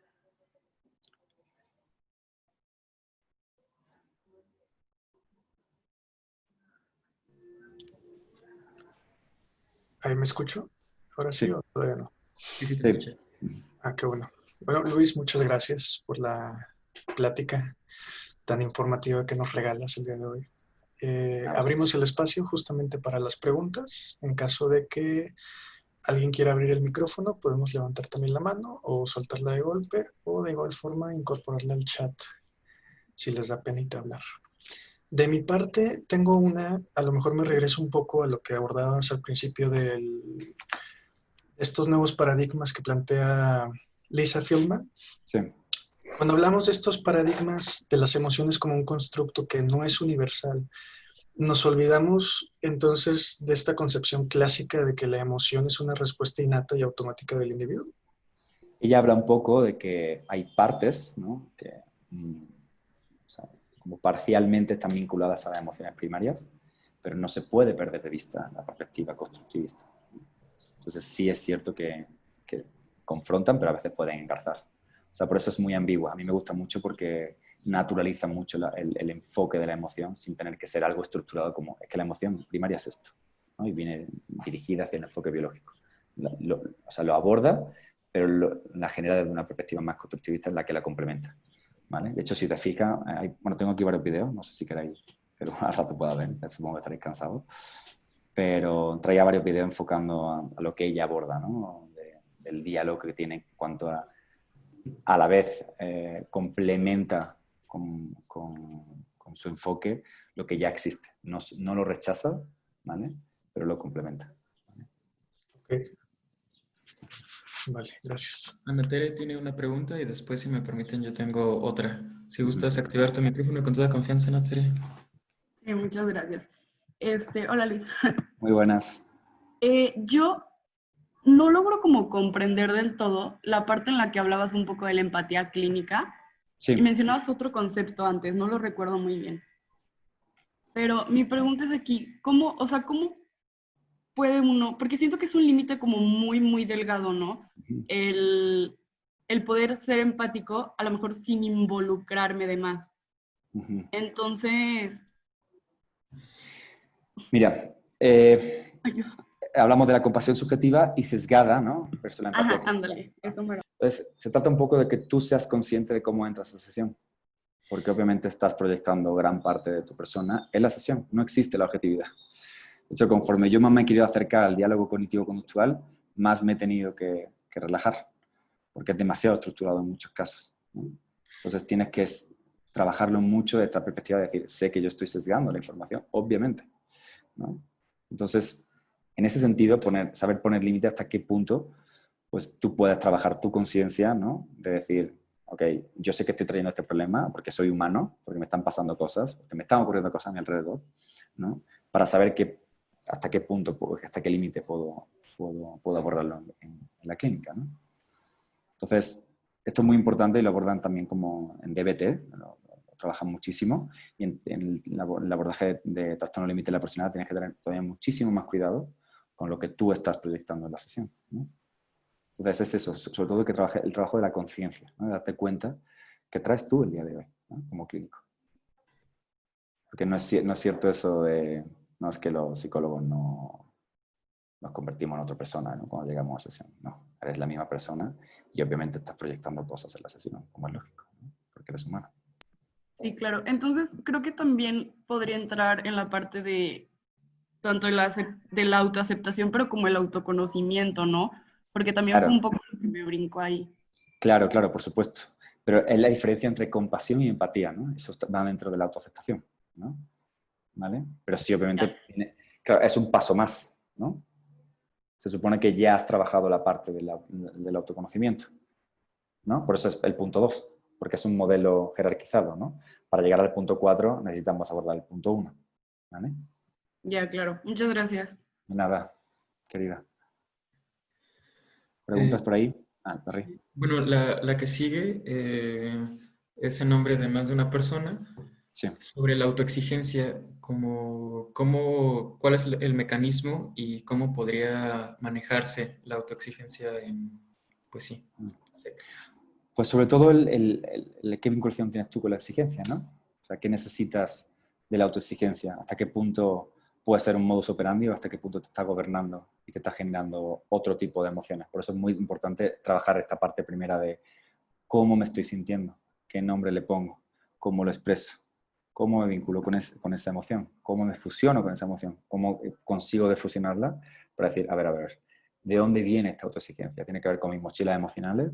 ¿Tiene que ver con qué? Con lo que me está rodeando, tiene que ver con mi día, tiene que ver con algo funcional que ahora necesito ser como reactivo en cuanto a la autoexigencia, o es algo que es una creencia de yo tengo que ser el chico 10 en todo, y ya no solo en el apartado laboral o clínico, ¿no? Sino me lo llevo a todos los sentidos. Entonces, cuando ya te domina el rol y olvidas tus valores, y olvidas el conocimiento, todas las partes que he dicho, ¿no? De las 4 fases, se pierde un poco la autoexigencia como algo funcional, ¿no?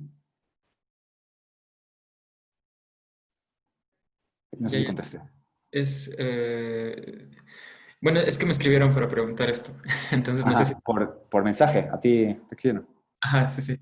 Ok. Es en la línea de atención privada de la referencia, al parecer. Ajá, ok. Eh, pero bueno, creo que eso no puede haber una respuesta concreta, ¿no? De mecanismos, sino más bien está relacionada con este proceso de autoconocimiento que mencionó también ahorita en su pregunta Tere, y de pues percibir si es alguna cuestión circunstancial o contextual, si es algo como mencionaste del bajaje emocional o qué. Bueno, a mí me pareció funcionar, pero ahorita a ver si en la línea privada me dicen si fue satisfactorio. Ok, bueno, pues a ver si te respondo. En el chat han puesto como nombres, pero no sé a qué se refieren. Ah, es para... ¿Pasar lista? Sí, algo así. Ah, Para La vale, Salle vale. nos apoyó con créditos solidarios y la UG también con unidades de horas de unidades de participación. Vale, genial. Muy bien. ¿Qué más dudas tenéis por ahí, chicos?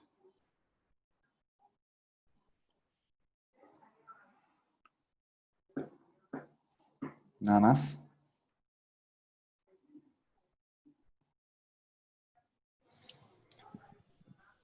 Pues parece que no. ¿No? Están muy cohibidos el día de hoy. Bueno, recomendaros como libros, igual, ¿no? La vía secreta del cerebro, como he dicho, como uno de los enfoques que más están siendo contracturales del clásico. El de rasgos alterados, que aborda la meditación, ¿no? Desde Daniel Goleman y Richard Davidson, desde un enfoque totalmente científico, con un montón de estudios relacionados con la meditación. Y para la práctica clínica, este libro seguramente lo conocéis, ¿no? Regulación emocional en la práctica clínica, que es de Michel Andrés Reyes Ortega y Edgar Antonio Tenasuk, y es una guía para terapeutas, ¿vale? Para la regulación, el abordaje de la regulación emocional. Y este, que es de Atentamente, que es para educadores, ¿vale? Que se llama Educar desde el bienestar, desde el bienestar. Y es para mejorar las competencias socioemocionales como educadores. También sirve como psicólogos, pero como educadores os lo recomiendo completamente, ¿vale? Educar desde el bienestar, de Emiliana Rodríguez y Liano Chenikov. Son de los directores de Atentamente. Por acá nos preguntan en el chat que si tienes algún blog o artículos que puedan buscar. Pues me gustaría tener un blog, en el sentido, poco a poco se está generando como mi página de Instagram, que ya está tomando forma. Supongo que en el próximo podcast. El próximo mes, el próximo 2 meses ya saldrá con mayor contenido y esperemos que tenga ahí como una imagen también muy bonita. Tenemos como varias ideas al respecto. ¿Podrías volver a ponernos la diapositiva con tus redes sociales para... Pues, Bueno, mis redes sociales son un poco escuetas. Mi proyecto personal es Rebel Motion y ese es mi mail por si necesitáis lo que sea. ¿Vale? Ahí lo iremos trabajando. Rebel Motion ahora mismo no tiene casi contenido, pero lo irá teniendo en los próximos meses. ¿Vale? Lo prometo. Lo que pasa es que este año pues, me he dedicado prácticamente al campo clínico. O sea, ha sido bastante fuerte el trabajo que he tenido a nivel clínico y no he podido dedicarle tanto al apartado como de redes, ¿no? Sí me gustaría, la verdad. He hecho varios podcasts, pero de temas así un poco variopintos. Pero sí, mi intención es hacer podcast también pronto. Si la gente me entiende, porque a veces me hacen todo un poco raro.